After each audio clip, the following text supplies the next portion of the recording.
Hey sis, you finished moving yet? Mom and Dad are with me and we're planning to head back soon. Hope you're out of there by the time we return. I'm leaving now.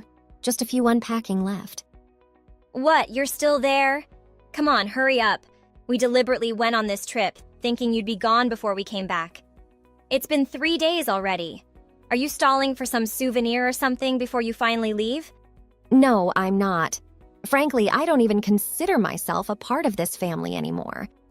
It's quite apparent how you feel about me, planning a trip precisely when I'm moving out. You blame us? We know exactly the kind of person you are. If we were there helping you move, you'd expect us to do everything, wouldn't you? Sorry, but we'd rather not be associated with a criminal. We don't accept criminals as part of our family. Seriously? You're still harping on that? I've explained everything already. I just helped someone on the street, and anyone in my situation would have done the same. Why won't any of you believe me? Oh, you're still trying to use that excuse. As if anyone would buy into such a far-fetched story. It's just too coincidental that while you were escorting that old lady, $10,000 mysteriously vanished from her purse. It's not a very convincing tale, if you ask me. If you're going to lie, at least come up with something more believable. It's the truth, Rosa. I didn't steal that money. There's no way I would rob an old lady.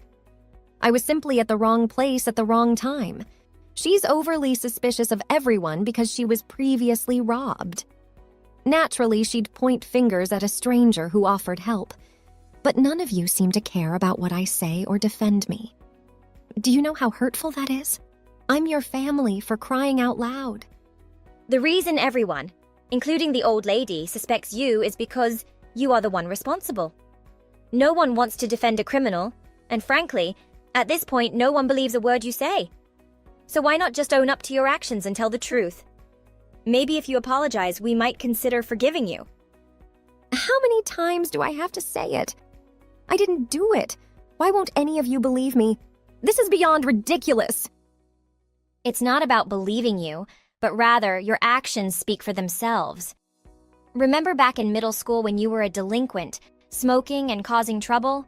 Or how you got rejected from college and never had the motivation to try again? Your history is filled with letting people down and being an utter failure. None of that has anything to do with what we're discussing right now.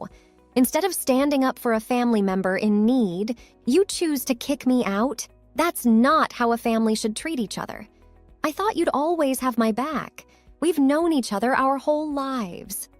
It's high time you stop blaming others and start recognizing your own shortcomings. You're playing the victim card, saying we won't stand up for you. But perhaps you are so untrustworthy that even your own family doesn't want to defend you? I've had enough of this. I get it. Everyone seems determined to believe that I am some kind of criminal. Fine. I'll leave today and I want nothing to do with any of you from now on. Is that what you all want? Oh, really? That's quite all right with us. You know, if you just confessed and apologized, we would have considered letting you come back home. It's not too late to admit that you're a liar. People who label their family members as criminals aren't family to me, especially when there's no evidence to prove it. After today, I'm no longer part of this so-called family. You can let Mom and Dad know that too. They've hurt me the most. Oh, don't worry, I'll be sure to pass along your message. Honestly, it works out well for us since having a criminal in the family is not a good look. You know the neighbors would judge us. We don't need that kind of negativity in our lives. They probably would, given our nosy neighbors. I'm cutting ties with this toxic family, and I couldn't be happier about it. I don't want to be associated with people who care so much about what others think. Well, we don't want to be associated with you either. There's not one redeeming quality about you. While I'm pursuing my education, you're wasting your life playing video games. It's embarrassing to have you as a sister. I'd rather have someone with a strong work ethic and determination. My choice of job has nothing to do with you. I won't judge what you want to do. Yeah, but it gets on my nerves. It's frustrating to have a sister who couldn't get into college, can't hold down a job, and spends all her time in her room playing games. I mean, literally every time I look in your room, you're playing games. It's like you have no other purpose in life. So what? I enjoy playing games. I cover my expenses and my free time is mine to enjoy. Why don't you mind your own business? No, you don't understand. Your actions affect me too. The neighbors keep asking about you whenever they talk to me. They wonder why they haven't seen you and if you're happy with your work. Sounds like they just love gossiping. You don't have to entertain them. If it bothers you that much, stop talking to them. And the reason they ask such things is that you always have something negative to say about me. Obviously, that becomes the main topic of conversation. Well, it's true. You really are a good-for-nothing. Think about how it affects Mom and Dad. Having a failed daughter depending on them for so long. They worry about how long this will last. I've told them countless times that I have a job, but they never seem to believe me. Honestly, if you're annoyed by being questioned, then stop spreading rumors. Or you could just get your act together and start making something of your life. Don't put your faults on others. You love blaming everyone else. Maybe you need therapy before everyone starts hating you. No matter what I say, I won't get anywhere with you. I'm not causing you any harm, so back off. You're causing me a lot of harm. You being a shut-in affects the whole family. It's inconsiderate to both Mom and Dad. Do you want everyone to hate you? Just get your act together and maybe people will like you more. I don't exist to please everyone and make them like me. I pay my bills, right? Yet you still claim I don't have a job. How could I pay my bills without one? Don't act like it's something special. You're an adult. You're supposed to pay your bills. I'll soon finish college and secure a well-paying job in a big corporation. Unlike you, I have goals. Cool. Do whatever you want. Why should I care? It's not like I couldn't have gotten a job like that if I wanted to. Yep, lie as much as you can. A shut-in like you could never get a decent job. Don't pretend you had a choice. You're still at home, right? I hope you're not stealing things while we're away. I don't want any of your stuff around me. I don't need unpleasant reminders. I'm checking to make sure I haven't forgotten anything. I don't want to have to come back here a second time.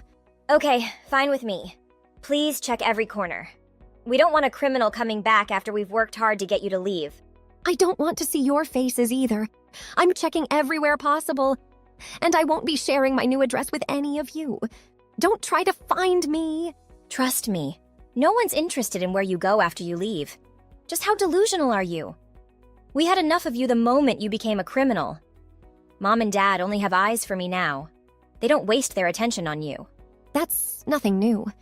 You've always been their favorite. I've stopped caring about it long ago. But this time I thought maybe my family would have my back. Even though I knew what kind of people you all are, I hoped just this once. This is the last time you can lash out against us. Mom and Dad have never considered you a good person. They're a bit afraid of what you're capable of. Anyway, you have to leave. We'll be home in 2 hours, and we don't want to see you there. Give me 15 minutes and I'll be out of here. Anyway, it's not a big deal for me to leave. The house hasn't felt the same since we remodeled it last year. I'm not that attached to it. Where are you going next? You have no money, so I'm guessing some rundown apartment. Good luck finally striking out on your own. It's about time. But don't come back crying about how much you regret what happened. 1 year later. Hey sis, it's been a while. How have you been? We're planning to have dinner tonight, and we'd love for you to join us, and we'd absolutely love it if you could join us. It's our treat, of course. Seriously, what's going on? Weren't you content when I made it clear that I want nothing to do with you? Now out of the blue, you're messaging me, asking me to join your dinner. It's absurd. Why would I have a change of heart now? Please don't take it so negatively. We are still family, and having dinner together would be a wonderful opportunity to catch up. Mom and Dad are genuinely excited to see you. Can you make an exception this time? You have the audacity to call me family after all the hurtful things that were said. Criminals aren't considered family, remember? I must apologize for that remark. It was wrong of me. I know you were falsely accused and you went to great lengths to find the real culprit. You proved yourself to be incredibly competent, even more than I had ever thought. What else could I have done? You have no idea what it feels like when everyone looks down on you for something you didn't do. I had to clear my name, even if I had to do it on my own. Even if you now believe in my innocence, I can't go back to a family that drove me away in such a manner. So please, just continue staying out of my life. Please don't be so harsh. We are genuinely sorry for everything that happened. You can't make it to dinner tonight? Can't we mend things between us just this once? It's been so long since we had a proper conversation. I'm sorry, but it's not just about tonight. I won't be available tomorrow or the day after either. I need time for myself, and I can't afford to waste any minute on you guys. I need you to respect my decision and never contact me again. Wait, don't go so quickly. Fine, I'll stop bothering you about dinner. But let me tell you why I reached out to you. We're facing some difficulties and we could really use your help. By the way, I've heard some amazing things about your career. How much do you earn? Is it a substantial amount? I had a feeling this was coming. My earnings are personal, and I don't intend to share them with you. If you need money, ask someone else. I heard it from some friends who are huge fans of yours. I can't believe I didn't know it was you all along. I thought you were just at home playing games, but you're actually a famous streamer. That's truly impressive. And now you're suddenly impressed? After all the times you mocked and belittled what I do? I'll admit I made a huge mistake. Having a super famous streamer as a sister is something to be proud of. You're even ranked 8 among the top earners, right? Do you know how much those in the top 10 earn?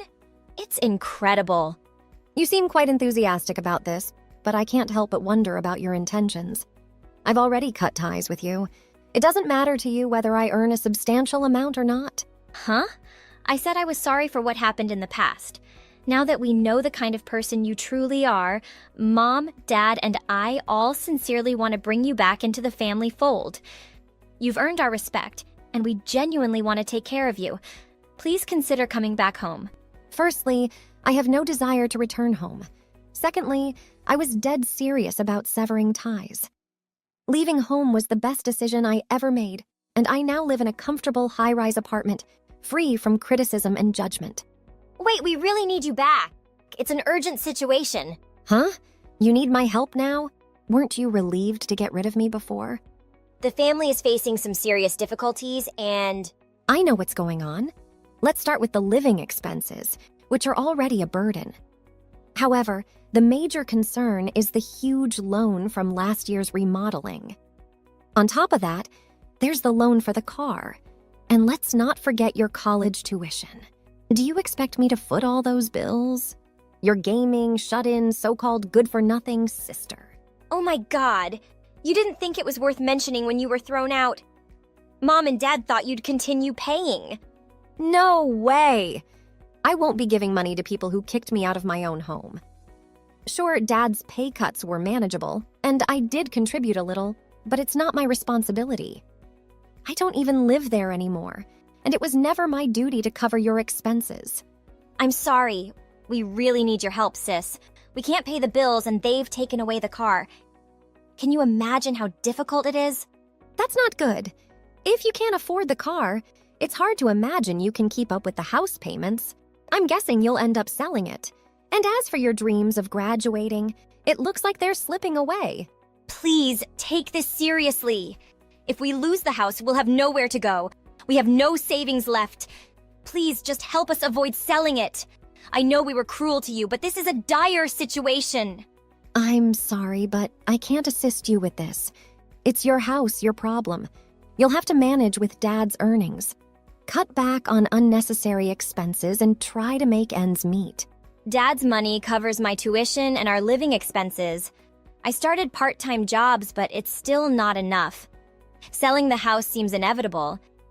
Despite being so close to graduating, I might have to drop out.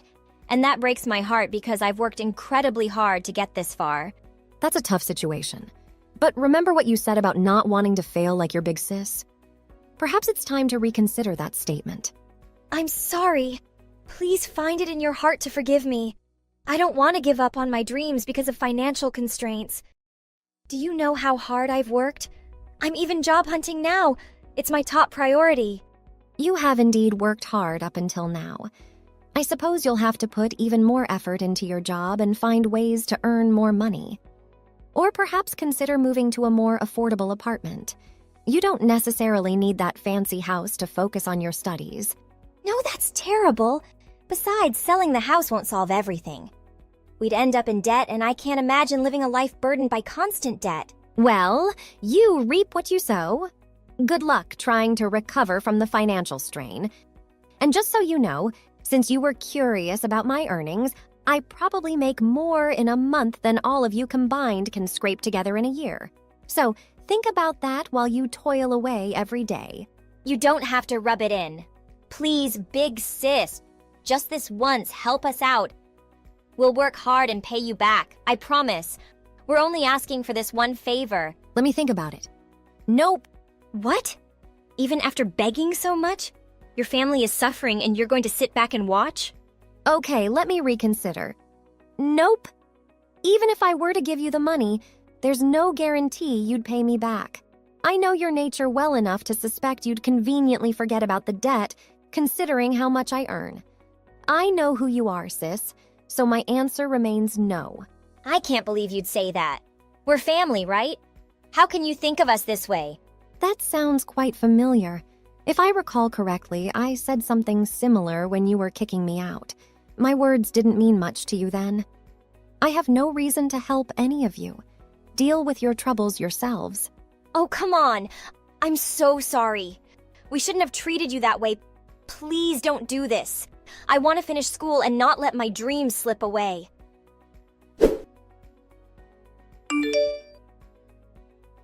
After some time, my family continued to pester and demand money from me, but I had no reason to do so. It was their problem, and they needed to figure it out on their own. Unable to bear the situation any longer, I cut off all contact with them and moved to a different apartment that they don't know. My family sank into debt, and they had to sell their house and move into a small, rundown home, but it still wasn't enough for them to make ends meet. My younger sister, unable to afford her education, had to drop out and work at a nearby supermarket. They went from one hardship to another, and it seemed like there was no end in sight. I hope they can overcome their difficulties soon, but of course I won't be helping them. Thank you for watching our video. If you enjoyed this video, please like and hit the subscribe button below.